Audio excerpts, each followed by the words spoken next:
Bien sûr, avoir une entreprise en pleine expansion et connaître de façon soudaine une grande demande pour nos services et produits, c'est ce que l'on souhaite tous quand on est entrepreneur. Mais sommes-nous vraiment prêtes à affronter tout ce que ceci peut engendrer pour nous dans notre entreprise? C'est exactement le sujet d'aujourd'hui. Est-ce réaliste? Une fois qu'on applique toutes les 1001 trucs et astuces qu'on voit sur les réseaux sociaux ces temps-ci, pour générer plus de ventes, pour être avoir plus de succès dans notre entreprise et rejoindre notre clientèle de façon plus proche et plus directe. Une fois que c'est fait et que toutes les demandes reviennent à nous, qu'est-ce qui se passe? C'est souvent là qu'il peut avoir des moments de panique et c'est exactement ce que je veux t'éviter avec la vidéo d'aujourd'hui. Je vais te présenter mes 4 volets à ne pas négliger pour pouvoir être prête à affronter une grande demande et à une grande vente de tes services du jour au lendemain pour être prête dans tes opérations et pouvoir mieux gérer cette expansion soudaine-là aussi de façon beaucoup plus simple et beaucoup plus sereine. Les 4 volets sont donc avoir des procédures, évidemment, c'est une base à ne pas contourner. Ensuite, avoir une horaire ou une agenda qu'on révise régulièrement, avoir un dossier de classement bien organisé et finalement, avoir un entourage. Ces 4 volets-là vont exactement être ceux dont tu as besoin pour faire face à tout le succès des ventes que tu vas avoir et c'est ceux-ci que je te présente dans la vidéo d'aujourd'hui. Lorsque j'ai démarré Vintage Virtuel il y a maintenant 5 ans, j'avais sous-estimé la période tampon entre le moment où on prépare son entreprise, où on prépare son offre de service et que tout est mis en place et qu'on applique évidemment tous les trucs et astuces de vente pour pouvoir avoir du succès dans son entreprise. Il y a une petite période entre les deux qui est la période que j'appelle tampon, celle avant la grande vague, celle avant que tout le monde se lance vers nous pour nos services. Évidemment, on veut tous avoir du succès, comme je le mentionnais en début de vidéo, et c'est clairement possible quand on applique évidemment tout ce qu'on connaît sur les techniques de vente et qu'on y met son cœur et qu'on y met évidemment toutes nos connaissances dans notre entreprise. Par contre, j'avais sous-estimé la période tampon qui pourtant est hyper importante. Elle est faite justement pour se préparer aux 4 volets que je vais te présenter dans la vidéo d'aujourd'hui, dans le but que lorsque la demande arrive vers nous, on soit prêt et qu'on ne se laisse pas désemparer ou prendre au dépourvu par le chaos qui peut être provoqué par une grande demande pour nos services et produits qui arrivent du jour au lendemain. Évidemment, on peut embaucher, évidemment, il y a 1001 astuces qui peuvent nous aider à prendre toute cette charge de travail-là, mais il faut être bien préparé pour que ce soit beaucoup plus serein pour nous. Pour ceux qui ne me connaissent pas, je suis Audrey, propriétaire, fondatrice de Vintage Virtuel, qui a été une entreprise d'adjointe virtuelle pendant environ 5 ans maintenant, plus de 4 ans, et maintenant qui se spécialise en gestion de projets d'optimisation pour les entrepreneurs et en gestion d'optimisation pour toute l'expérience, tout ce qui a trait à l'expérience client, en fait. Donc, on va tout de suite passer aujourd'hui avec la vidéo et vous présenter les 4 volets à ne pas négliger, à mettre en place et à s'assurer d'avoir pour être prête à faire face à la grande ascension de son entreprise. Alors, on va commencer avec le must numéro 1 pour être capable de gérer le chaos et surtout apprécier avoir une augmentation soudaine de nos ventes, de nos revenus et de tout l'intérêt vers notre entreprise. Le numéro 2, ça va être d'avoir des procédures. Oui, même si on est seul, avoir une procédure écrite et la clé dans le sens où nous-mêmes, quand notre cerveau part avec l'élaboration de toutes les solutions ou de toutes les demandes qui peuvent nous avoir été apportées de façon soudaine, parce qu'on parle ici que tout peut arriver très rapidement et c'est l'objectif d'ailleurs. Dès qu'on applique tous les trucs et astuces de vente et de mise en place et de promotion de nos services et tout ça, on veut que du jour au lendemain, on soit en demande et c'est exactement pour faire face à ça qu'on doit avoir une procédure écrite. Comme je dis, non seulement pour soi-même, mais aussi pour quelqu'un d'autre, pour quelqu'un qui viendrait s'ajouter à l'équipe, pour un membre d'équipe temporaire ou en sous-traitance.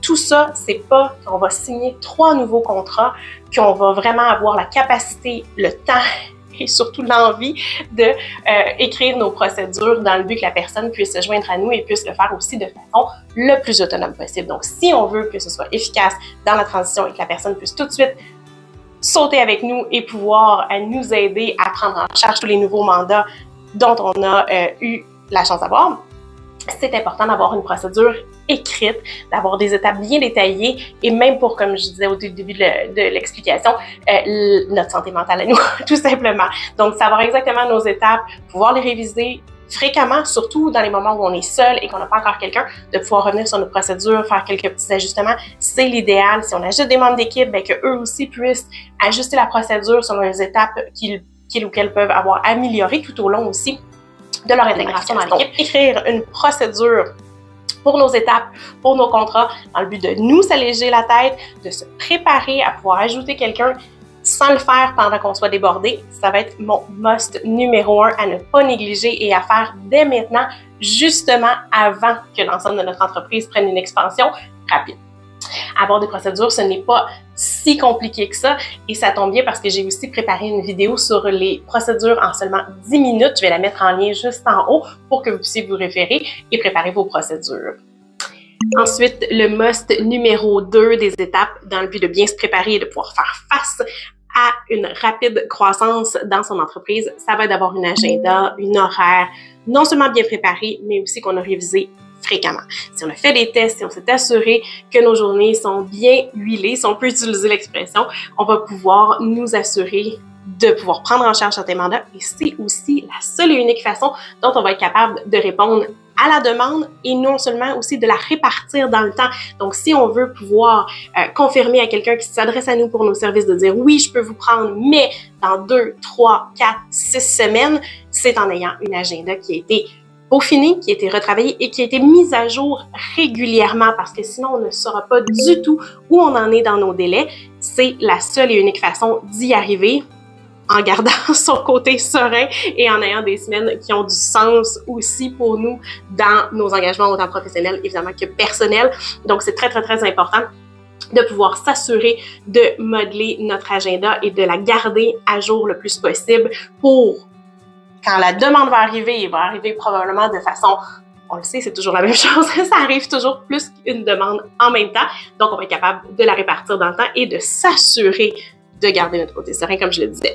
Et ça tombe bien, j'ai fait une vidéo sur ce sujet-là, donc je vais la mettre en lien juste en haut pour que vous puissiez vous y référer et voir plus en détail comment s'assurer de bien prendre en charge son agenda. J'ai même fait le test de travailler que 4 heures par jour, savoir si c'est réaliste ou pas. Donc, si ça peut se modeler à vos nouveaux projets ou à la demande que vous recevez face à votre entreprise, je pense que ça peut être une vidéo très intéressante pour vous. Donc, gardez vos agendas à jour, assurez-vous de savoir exactement quand vous êtes possible, quand c'est possible dans votre agenda, quand vous êtes disponible pour prendre des nouveaux mandats et ça va vous permettre de mieux faire face à une grande demande qui pourrait arriver du jour au lendemain. Comme je le mentionnais, j'avais sous-estimé au tout début de Vintage Virtuel et les périodes d'attente. Donc, entre les vagues de demandes et face de notre clientèle, c'est très difficile de prévoir aussi les hauts et les bas, la variation de cette demande-là. Ça peut arriver tout en même temps et c'est souvent ce qui arrive d'ailleurs, tout comme il peut y avoir des creux qui vont aussi arriver à peu près tous en même temps. Donc, ces périodes d'attente-là, ces petits creux-là ou ces moments où on n'est pas surchargé, c'est le moment idéal de travailler les 4 musts que je prépare dans la vidéo d'aujourd'hui pour pouvoir mieux faire face et pouvoir apprécier aussi le résultat. On a tendance à focusser, à retravailler notre offre de service, ce qui n'est pas mauvais du tout, mais il faut aussi préparer tous nos outils, préparer tous nos effectifs dans le but justement de faire face. C'est comme se préparer à gravir une montagne. Oui, on veut s'imaginer, on veut faire la visualisation, on veut travailler sur le sommet, mais on sait que atteindre un sommet ne va pas qu'avec le résultat final. Il faut préparer les chaussures, il faut préparer nos collations, le sac à dos et tout ça. C'est exactement le même principe avec les 4 musts que je vous présente dans la vidéo d'aujourd'hui. Donc, c'est tout simplement une façon de se préparer pour faire face à une montée drastique de nos ventes dans notre entreprise.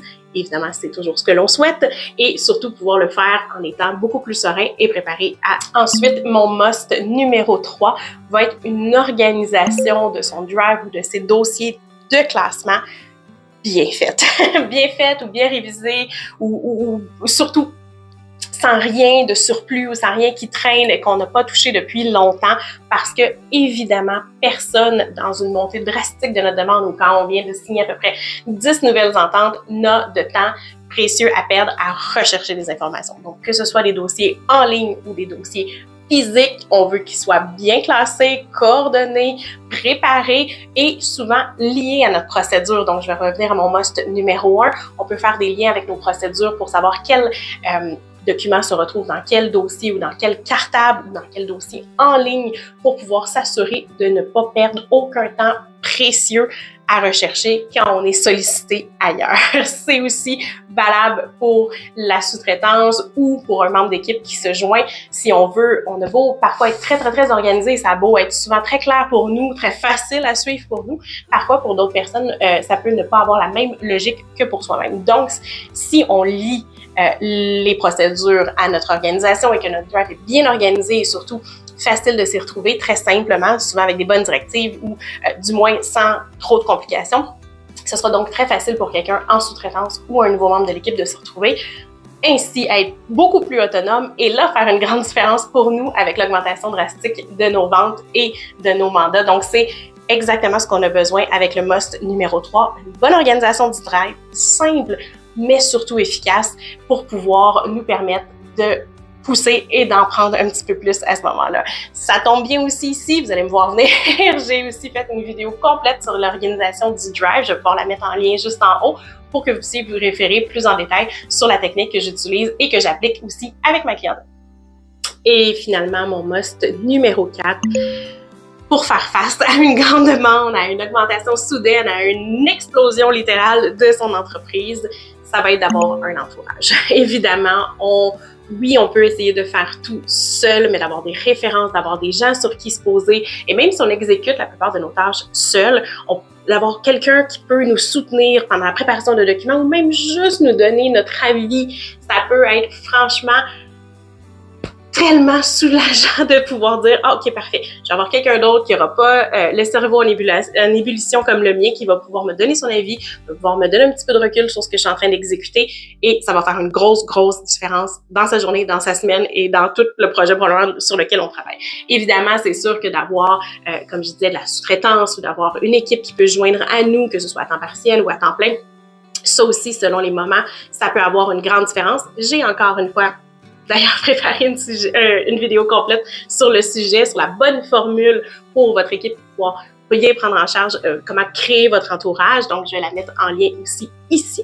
Mais c'est surtout, en fait, de pouvoir répondre à la demande de façon constante, de façon sereine et de façon aussi à ce que notre clientèle continue d'apprécier nos services. Donc, si on a travaillé aussi fort sur la mise de l'avant de notre service, sur notre offre de service et sur tout ce qui vient avec notre connaissance et tout ce qu'on met de l'avant dans notre entreprise, toutes les qualités, toutes les possibilités qu'on peut apporter à notre clientèle, ce serait dommage que par une mauvaise organisation ou en étant mal préparé pour faire face à une grande demande, qu'on ne puisse pas garder notre notoriété ou tout ce qu'on a mis de l'avant, du moins, dans la préparation de notre entreprise. Donc, c'est ici le must numéro 4, se créer un entourage pour être prête. Et même si c'est pas nécessairement quelqu'un qui fait partie de notre quotidien maintenant, ne serait-ce que d'avoir une référence, de garder quelqu'un en tête.